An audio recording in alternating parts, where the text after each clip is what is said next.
பிரியமானவர்களே, ஆண்டவராகிய இயேசு கிறிஸ்துவின் நாமத்தினாலே உங்களை வாழ்த்துகிறேன். இந்த நாளிலும் நம்முடைய தியானத்திற்காக சங்கீதங்களின் புஸ்தகம் 119 சங்கீதம் 58வது வசனத்தை நான் வாசிக்கிறேன். முழு இருதயத்தோடும் உம்முடைய தயவுக்காக கெஞ்சுகிறேன், உமது வாக்கின்படி எனக்கு இரங்கும்.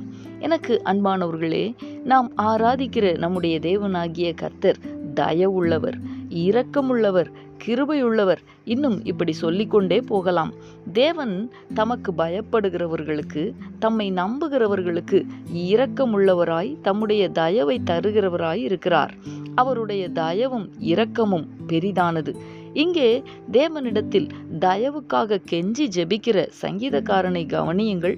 முழு இருதயத்தோடும் கெஞ்சுகிறேன் என்கிறார். அன்பரே, நம்முடைய வாழ்விலும் நமக்கு கர்த்தரையன்றி கண்மலை யார்? அவராலேயன்றி வேறொருவராலும் நமக்கு உதவி செய்யவோ ஒத்தாசை செய்யவோ முடியாத இக்கட்டான தருணங்களில் அவருடைய தயவுக்காக முழு இருதயத்தோடும் நாமும் அநேக நேரம் கெஞ்சி ஜெபிக்கிறோம் அல்லவா? தேவன் அந்த நேரங்களிலெல்லாம் தம்முடைய வாக்குகளை நமக்கு தந்து நம்மை தேற்றுகிறார்.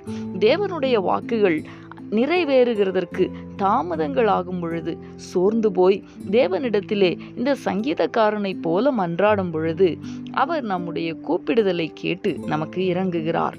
இன்னமும் தேவனுடைய கிருபைக்காக, தயவுக்காக நம்பிக்கையோடு காத்திருக்கிற ஒவ்வொருவருடைய வாழ்விலும் அவருடைய வார்த்தைகள், வாக்குத்தத்தங்கள் நிச்சயமாய் தகுந்த காலத்திலே தவறாமல் நிறைவேறும்.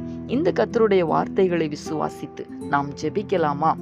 எங்களை நேசிக்கிற எங்கள் அன்பின் பரலோக தகப்பனே, ஆசீர்வாதமான இந்த நாளுக்காக உமக்கு நாங்கள் நன்றி செலுத்துகிறோம். இந்த நாளிலும் முழு இருதயத்தோடும் உம்முடைய தயவுக்காக கெஞ்சுகிறேன், உம்முடைய வாக்கின்படி எனக்கு இரங்கும் என்று ஜெபித்த சங்கீதக்காரனோடு கூட சேர்ந்து உம்முடைய முகத்தை நோக்கி பார்த்து ஜெபித்து கொண்டிருக்கிற உம்முடைய பிள்ளைகளுக்காக நான் ஜெபிக்கிறேன்.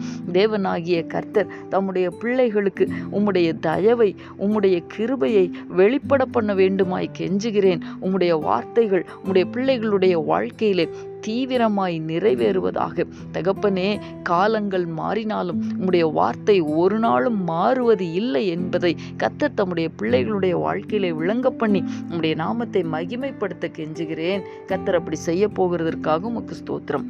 இயேசு கிறிஸ்துவின் நாமத்தில் வேண்டிக் கொள்ளுகிறேன் நல்ல பிதாவே. ஆமேன், ஆமேன்.